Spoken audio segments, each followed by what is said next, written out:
Les ETF sont une invention merveilleuse, mais on peut y commettre de nombreuses erreurs. Pour les éviter, je vais te montrer les 10 pires ETF des 5 dernières années et ce qui cloche avec eux. Bienvenue chez Northern Finance. Je m'appelle Alex Black.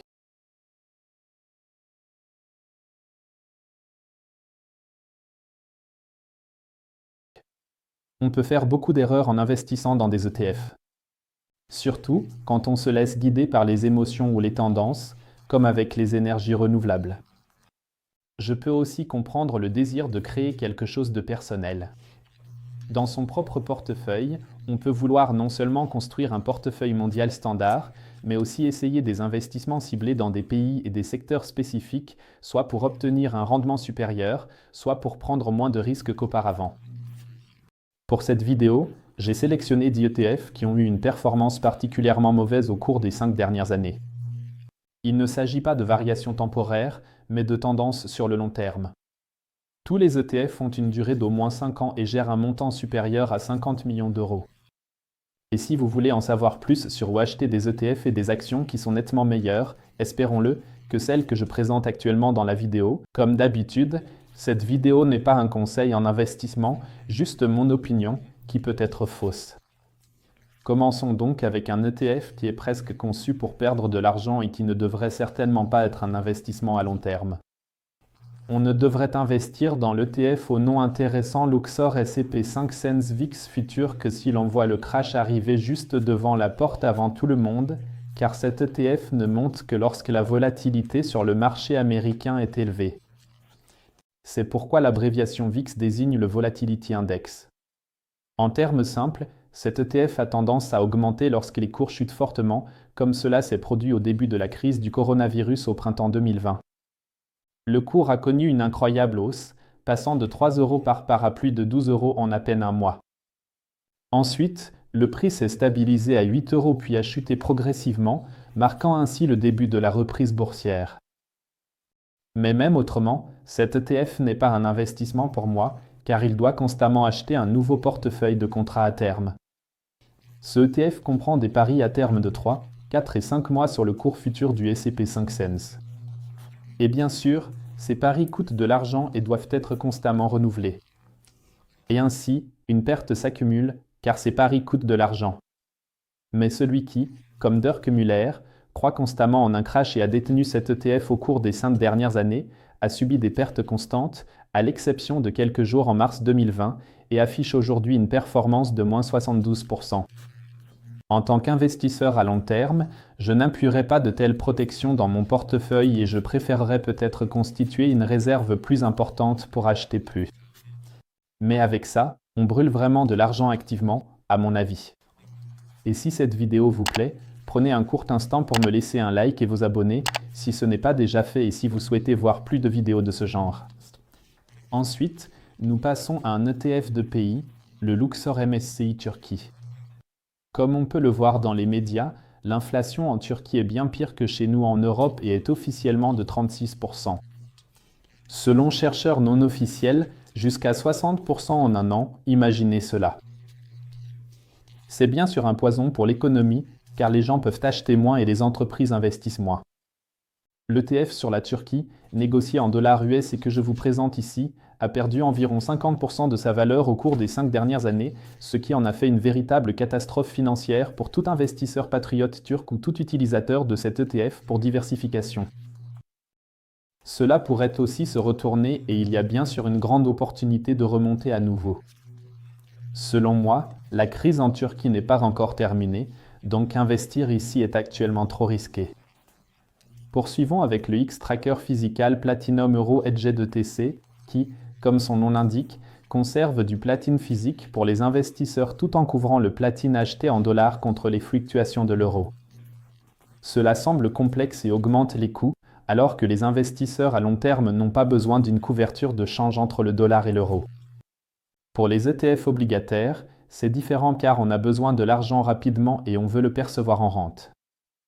Les couvertures de change sont coûteuses et n'apportent rien aux investisseurs à long terme, car les fluctuations de change se compensent sur des décennies. C'est un problème avec cet ETF en platine pour les investisseurs à long terme. Il faut savoir que lorsqu'on investit dans les métaux précieux, ceux-ci ne sont pas productifs et ne créent pas de nouvelles valeurs. Les métaux précieux ne génèrent pas de rendement pour les clients comme les actions, mais ils restent en quelque sorte inactifs. Et ce n'est que par leurs restrictions considérables qu'ils ne peuvent pas vraiment stabiliser votre portefeuille, mais même le déstabiliser un peu. Il est important de ne pas trop investir dans les métaux précieux si vous le souhaitez. C'est vrai quand on ne mise pas seulement sur l'or, mais qu'on explore des territoires exotiques, comme le platine ici. Ici, la perte sur 5 ans s'élevait à 13%. On pourra dire que les 13% de pertes ne sont peut-être pas beaucoup, mais pendant la même période, l'or a augmenté d'environ 40% et le MSCI World mène de 80%. Maintenant, passons des métaux aux ETF d'actions et plus spécifiquement à l'Europe, en particulier à un secteur. Le iShares Stock Europe Sicens Telecom investit dans les plus grandes 600 entreprises en Europe, toutes dans le secteur des télécommunications. C'est, de mon point de vue, un excellent exemple d'un pari sectoriel qui démontre que les actions ne montent pas toujours, malheureusement. Dans ce cas précis, elles ont enregistré une perte de 5,7% sur une période de 5 ans. Depuis sa création en 2001, elles n'ont généré qu'un maigre taux de performance annuel de 0,7%. Cela est vraiment douloureux à considérer, compte tenu de la durée de cette période et des risques réels associés à l'investissement en actions. Ici, on a fait moins que l'inflation. Je m'abstiens de faire des paris sectoriels dans mon portefeuille. À moins que je ne sois vraiment expert dans un domaine, comme le secteur des fintech, lorsque j'investis dans des startups de prêteurs, de banques et de plateformes. Mais il y aura une autre vidéo à ce sujet, n'oubliez pas de vous abonner. Pour l'instant, continuons avec le 2K DAX Prix Maximum Dividend ETF, qui est vraiment sensationnel.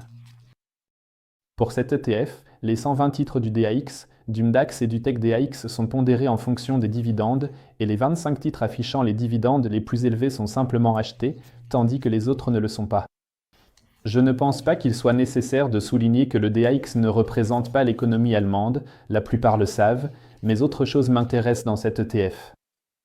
Pour obtenir un véritable ETF de dividendes, il ne faut pas se limiter à l'Allemagne ni à seulement 25 actions, comme illustré dans cet exemple.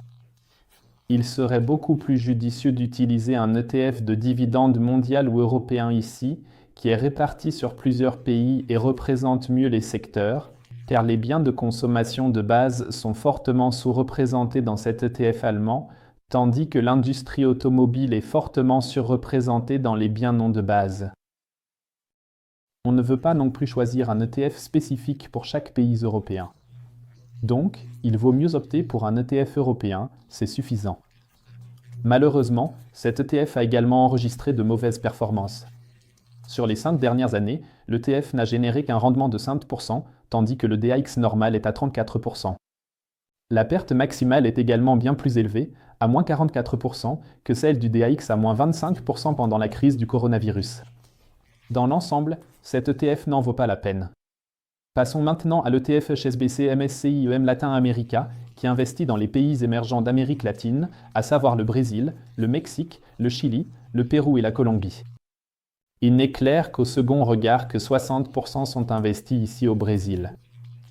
Et bien que le rendement des dividendes de 4,38% soit attrayant ici parmi les plus de 90 entreprises de l'ETF, cette région et ce pari sur ces pays ont malheureusement nettement moins performé au cours des 5 dernières années que l'approche simple consistant à reproduire tous les pays émergents du monde.